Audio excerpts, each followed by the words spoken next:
Hey Royals, it's Queen Candace, your favorite money management specialist. Thanks for joining us on RoyalTEA, and that's TEA for Teaching Economic Advocacy. On tonight's episode, we'll be talking about how to break into the international market to create new streams of income. So you definitely want to stay tuned after the commercial break.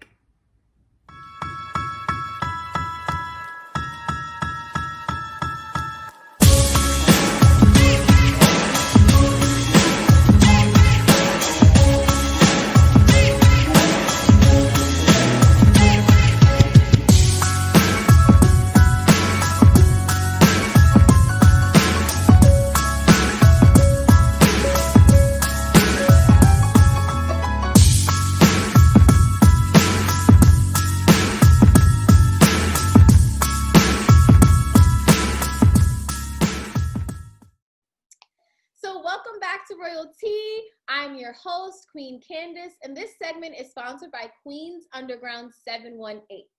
They're all about all of the arts, performers, entrepreneurs, just like you. They host several themed film festivals with live performances, vendors, entrepreneurs, and community groups per year.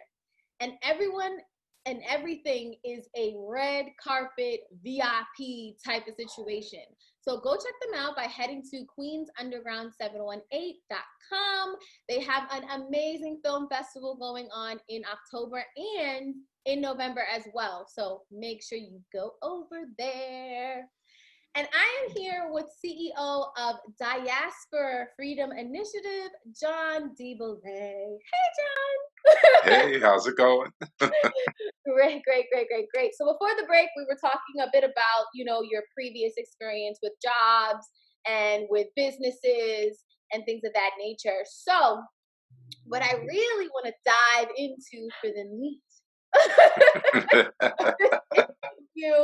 is your business that you have in Kenya and how you help entrepreneurs actually bridge the Atlantic and get over there to invest in the motherland. Yeah, absolutely. So in Kenya, we have a corporation called the Debollette Group, and it works with the Diaspora Freedom Initiative. What the Debollette Group does is we locate pieces of land in Kenya that we can then offer to Black-owned businesses here in the United States. And the primary goal is to increase Black-owned manufacturing, because manufacturing in the United States is directly related to generational wealth. Unfortunately, of the Black-owned business owners in the United States, only 0.87% own any manufacturing whatsoever. So it really impacts our ability to set our own prices. It really impacts our ability to create dynasties and legacies that will outlive us and create generational wealth, for our children. But not everybody's into manufacturing, and not everybody has something to manufacture. We're personally at this moment, we're in the service industry ourselves, so we don't necessarily have anything to manufacture. Get that. So for those people, there's just repatriating. Some people just want to repatriate to Africa, and that's fine. We can help you do that. And then in the middle, there are people who want houses. There are people who want beach houses. There are people who want hotels. There are people who want Airbnbs, stuff like that. So in the middle, which is really the meat and potatoes of the whole project, is these kind of hospitality offerings, people house for you offerings, but umbrellaed under all of that, no matter how we take you over, no matter what you do over there, we set you up with a corporation before you get there. Have the ability to make money while you're there, because that's the biggest. A lot of people. There have been some people who just take the leap. They just get fed up, and they're like, "I'm going to Africa wherever I can afford to go, and I'm going to make it work." And it happens. But we like a more strategic approach for you guys. So we set you guys up with your company. We set you guys up with important your company require it. And then we find you a piece of land. You have your piece of land, you have your company, your company owns your land. So it's kind of like a trust. It's kind of like a trust situation, because you own the company owns land. gives you a little bit more legal leveraging that way, because now you can approach any kind of financing in Kenya, both with business financing and personal financing. And Kenya doesn't have Social Security number. How great your credit is. American Oh, wait, patient. wait. You're saying that they just have people walking around and the government has no idea who these people are? Like, how do they Well, it's not that they don't have numbers on Kenyans; they just don't have Social Security numbers. Therefore, your current FICO score, they can't look it up because it's not part of their system. A lot of people think that credit is international, but it's not. Every country has their own system and their own scoring. So the way they're going to deal with you, and because of the way we bring you over there, you're already a qualified investor by the time you set foot on the ground. So, and that's part of the secret sauce behind what we do. So we have our own procedures on the back end where we work with the government. The instant you set foot on the ground, you're a qualified investor. Your credit's through the roof right off the bat because you have documentation from the government that says you are a qualified investor in Kenya. So it's going to give you a lot of leverage. Kenyan banking system.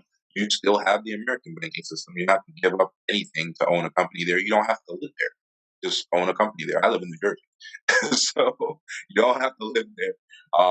You just own a company there, and you could be getting paid monthly. There are different schemes. You could, and now of course, so this scheme, it's the most upfront lucrative scheme, but of course, it's also the one with the most limitations because we don't control them. We can partner with a hotel and get you one of their beach condos, and you would buy it the same way you buy a condo in Las Vegas. That's in a building, right? So you bought a condo on the 57th floor. You don't own the land that the building's on. Obviously, you bought a condo.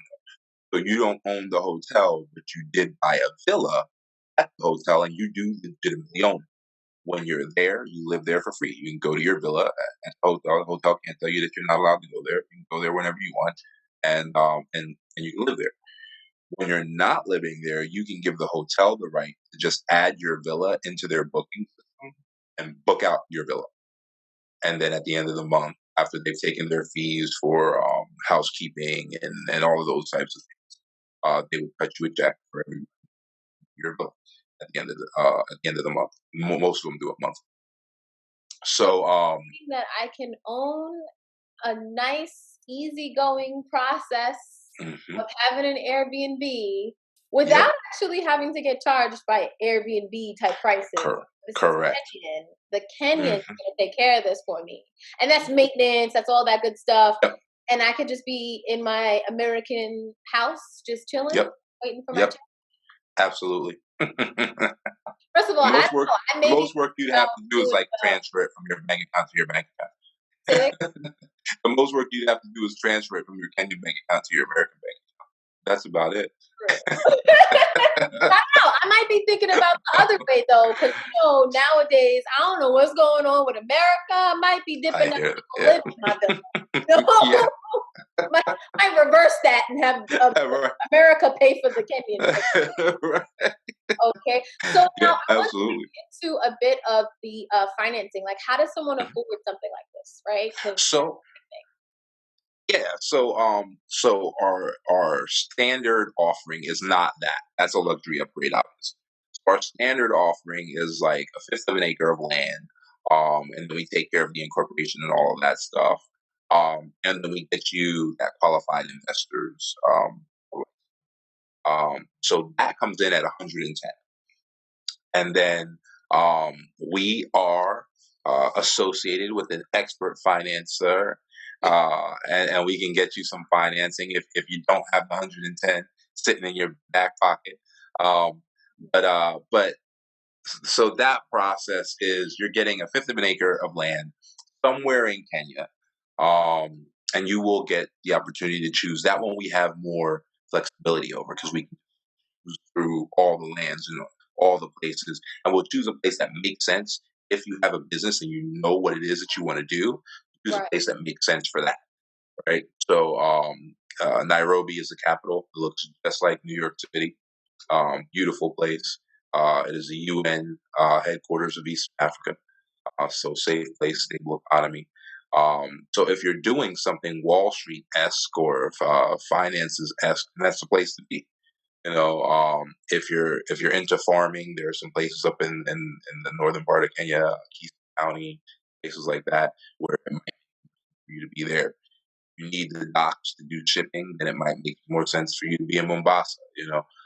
So we'll figure that out based on who you are. Then we'll find you the land and we'll close the deal. The upgrades are going to change the prices. So and it depends on the hotel, because the hotel is going to set their price for what they want. So our highest end um, hotel upgrade is, I believe it's $579,000. But sounds like, wow, like $500,000, like what? But then you got to think about it. If I put you on the beach in Miami, what are you paying? Because that's what all the hotels are beach resorts, every last one. Right. Every single one of those villas is a beachfront house in a 5-star or better resort that's being rented out right now. Because the hotel retains ownership at this moment. Right now, they're renting it out to guests. So to How's pay a half a how is the actual like traffic right now, like in a pandemic? oh, so it's good.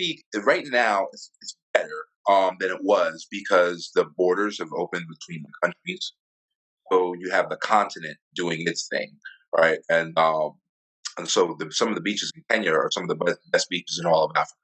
So if you look up Diani Beach, you'll see that over the last 10 years, it was the number one beach in Africa like 8 times, right? So all the way from the other side of the continent, which would be Nigeria, all the way up to Egypt. People vacation in Kenya all the time, and they have two major tourist seasons where you basically completely book the entire season, and then they have like diaspora tourist seasons. Where for certain holidays, all the Kenyan diaspora in the United States and in the UK, they come back to Kenya, and British pounds and US dollars with them. So you have like 3 or 4 major tourist seasons, and in between those tourist seasons, of course, you could be there. Like if you want to capitalize on the tourist season, they let that make money for you. Then when that season is done, then you show up and hang out. And they'll at least the longest one of those seasons is from like April to about the end of July. So if you wanted to put yourself in the position where you were splitting your time, you could pretty much live at your beach house in Kenya for half the year and only not be there when they pay you enough money worth it for you not to be there. Um, so, So you so just yeah, tell me pretty I'm good. living in Africa for half a year? Oh yeah, make it happen, and they'll love you. It's so funny. The number one fear that I hear from clients is, "I heard Africans don't like us." I'm like, what? Like it's so ridiculous to me. And I say the same thing to each client. So you got a cousin that hates you. You know what I mean? Absolutely won't talk to you, hates you right now, and you know who I'm talking about.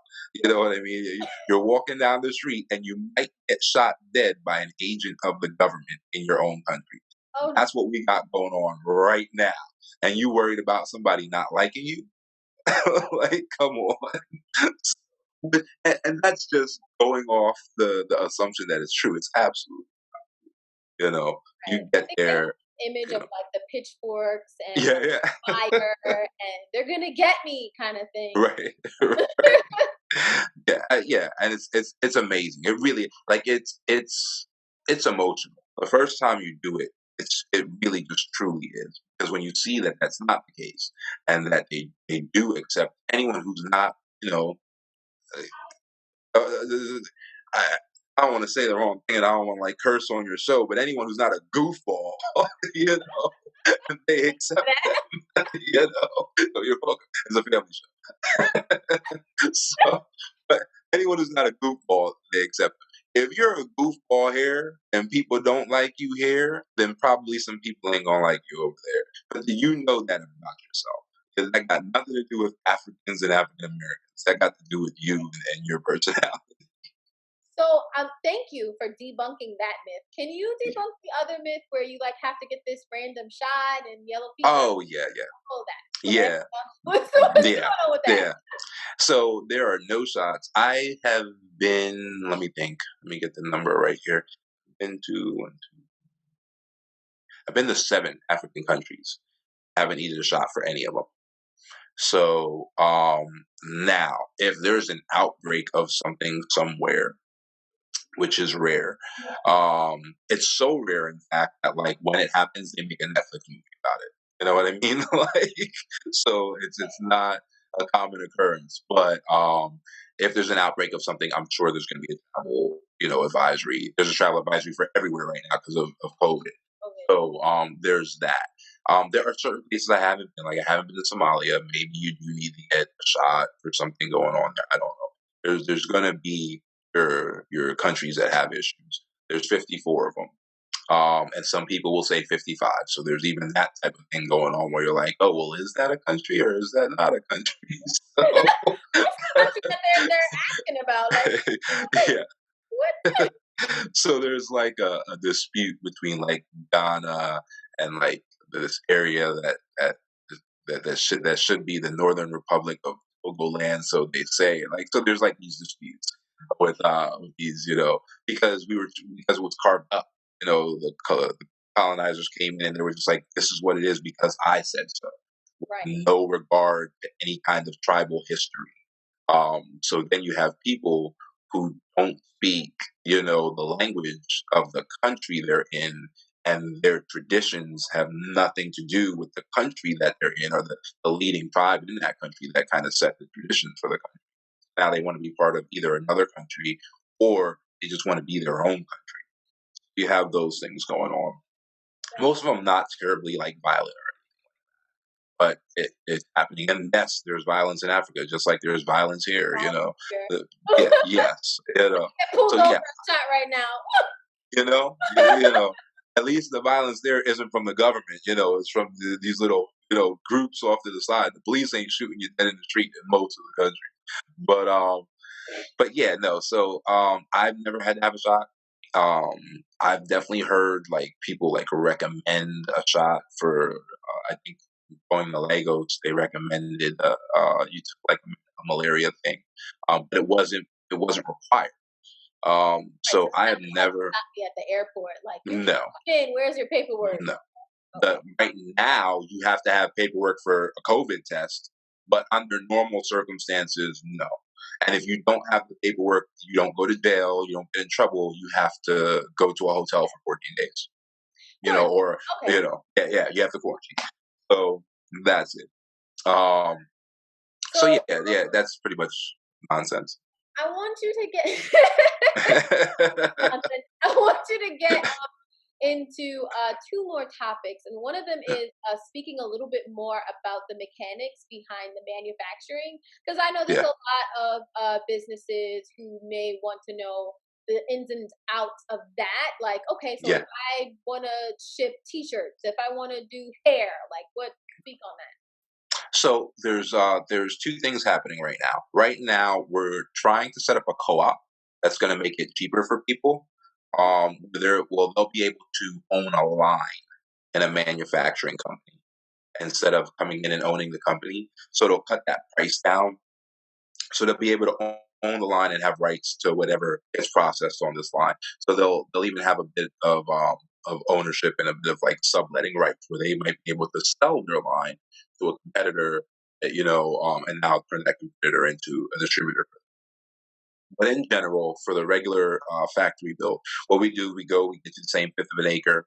You can contract with us, or you can contract with whoever you want after the fact to build your factory out. We build the factory out, and we choose Kenya for this. A lot of people, it's like Ghana, Ghana, Ghana. Why aren't you saying Ghana? Ghana's very friendly to us. Ghana, it's on paper, it's easy to repatriate to Ghana, but if you're not like famous, you might find out that it's a little bit more difficult than you thought. But Ghana, it's not as easy to get your stuff back to the United States, right? You're probably going to end up sending it through like Morocco. So Kenya, they have their own ports, and you can send things straight through the Kenyan port. And to the side of that, Kenya is in line, and they're not even really in line. They're the only ones in the running for a free trade deal with the United States. There is no other country even being considered. And their free trade deal is on the president's desk right now. The president has already started. So they're in negotiations right now for their free trade deal. So that's helpful for the manufacturers. So we would set you up with the land, and we would set you up with the builders, or we would go ahead and build it for you. And then if you have your own machinery, like if you're doing manufacturing here, you'd definitely be able to bring that machinery over to Kenya, and there might even be some money here. So technology transfers are like the easiest way to get grants as far as foreign. So if you're bringing technology from the United States to Kenya, you might actually get the entire grants with technology transfer program. Finds more about that. But we would set that up, and then you'd be off and running, and then the median income, medium average income in Kenya is something it's between $350 and like $470 a month, not a week, a month. So, and that's median. So like that's your bank manager. That's your McDonald's manager. Like it's not what janitor means. You know what I mean? So we try to get all of our people to pay the median. Now everybody at your company as a starting wage, that's kind of like a company minimum wage. All the people at your company are doing really, really well. You're supporting that community in a way that you maybe couldn't support a community here because of the way our money works. So if you're paying just that wage, the people who work in your company, you've literally paid for all the children to go to like Harvard. You know, like that's enough. So you're doing some really cool things for that Black community, and then you're able to set the prices for the things that are sold in this Black community. And the biggest thing there is we try to look at winning formulas and how those people won. We look at all the minority groups that came here after us and are doing better than us. We try to ask, how did that happen? And so what we found was they all have a manufacturing base from their home company. So think Chinatown, Koreatown, Little Havana, even the Jewish community centers. They all have a manufacturing base in their home country, and then they have an economic base here where they retail out of. So for us, that looks like Freedom, Georgia. That looks like Black Wall Street, Minnesota, as turning into these little Black-owned economic bases here in the United States for us.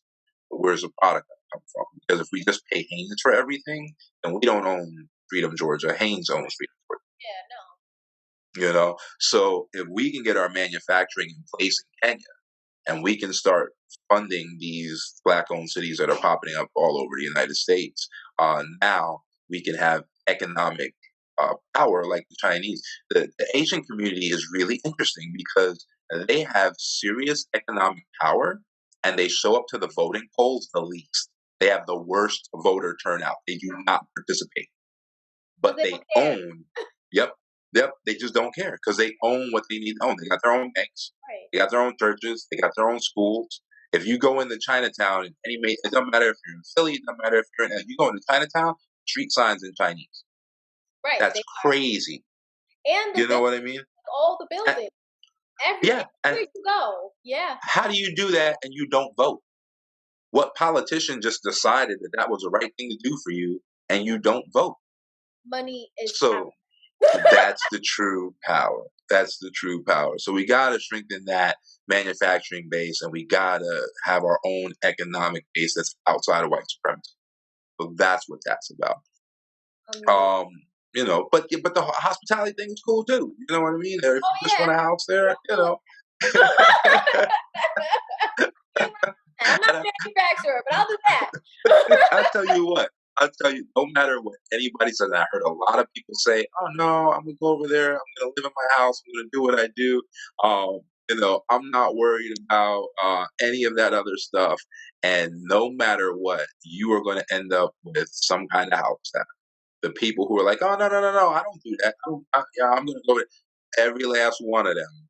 They got a gardener. They got somebody who does the laundry. They got a house clean. I'm like, I thought you said that you wasn't gonna hire nobody when you came over here. You're gonna hire somebody. So so you're gonna increase the economy. Awesome. So I love that it's community economics, it's global Yep. economics for our culture at large. It's amazing, right? Yeah. Um, Yeah. and so what the last really briefly what I want you to talk about is repatriarchy. Like how do we do that and what does that mean for us and where's the power in that? Okay. So for Kenya, um, what you would do in the repatriation side of Kenya is you'd be there, and you would be there doing business. So you come in the same way we bring anybody else in, and then you would maintain your business licenses, and you would maintain your investor qualifications for 7 years straight. So you basically pay for like a visa, a business visa, basically is what you're doing for 7 years. And at the end of the 7 years, you can apply for dual citizenship. There is no guarantee. I wish I had something up my sleeve. There is no guarantee for me that we can get you that dual citizenship. But the fact that you've been there as a business owner from day one, hiring people from day one, your chances are a lot better than the people who just come there with their pockets full of money and they're like, oh yeah, I've been sipping pina coladas in a beach house for 7 years. Give me my dual citizenship. You know what I mean? So it definitely does help, even if your staff is just a small staff of a gardener and a house cleaner and what. If you're paying real wages, not just handing them some cash every month, actually doing it properly. You're paying them real wages and you're paying health care and all that stuff. It's the same setup, it just costs less. If we're selling our things in the United States, it costs. If you move into their economy fully, then that's a whole different story. But in the hospitality, you're getting pure tourist money. That doesn't count as moving into their. But yeah, it just costs less. So you can take care of these things for your employees, and it's just so cheap. Like I just can't stress. It's just so cheap. You're paying what you pay for 1 week an employee here. You're getting like 2 employees for a month there. You know what I mean? It's just so ridiculously. Um, so you're able to help. And then it's not like, oh, okay, well, what about the people here who need a job? Well, yeah, especially on the manufacturing side of things, if you can now make the T-shirt, not print on a T-shirt that you bought from Hanes, make the T-shirt for 5 cents, and then there's a free trade deal between Kenya and the United States. So now you just got all your stuff back to the U.S. and you didn't pay any tariffs on it. You know what I mean? Now what are you doing? Now who are you employing? Back here, and you don't have to hire them right. You don't have to hire them anymore. Now instead of hiring them, why don't you make them a retail distributor? You're not a retail anymore. Now you're a manufacturer. So why wouldn't you take those people who used to work for you and train them into a business owner, sell them your retail business, you can go ahead and have an agreement with them where you supply them for X amount of time. And then you can go to all your competitors because we all know who they are. We all look at their Facebooks. We all check out their ads. You can say you don't, but we all know who our competitors are. So approach those competitors and tell them, say, hey, listen, I can get you that T-shirt for 10 cents. You know what I mean? And you're already doubling your money. You didn't pay to get it back. I can, and 10 cents is absurd. I'm absolutely not recommending that you do that. But at $1.10, you're still cheaper than Hanes. You're still cheaper than all of those other competitors out there. And now the hoodie is not $50 because I'm not buying your $50 hoodie. I don't care what it says on it. I'm not buying your $50 hoodie. Love you, Black business, but Yep. not. Yep, not doing it. Not doing it. Now the hoodie costs $10, or 15. I'll even pay 20 maybe.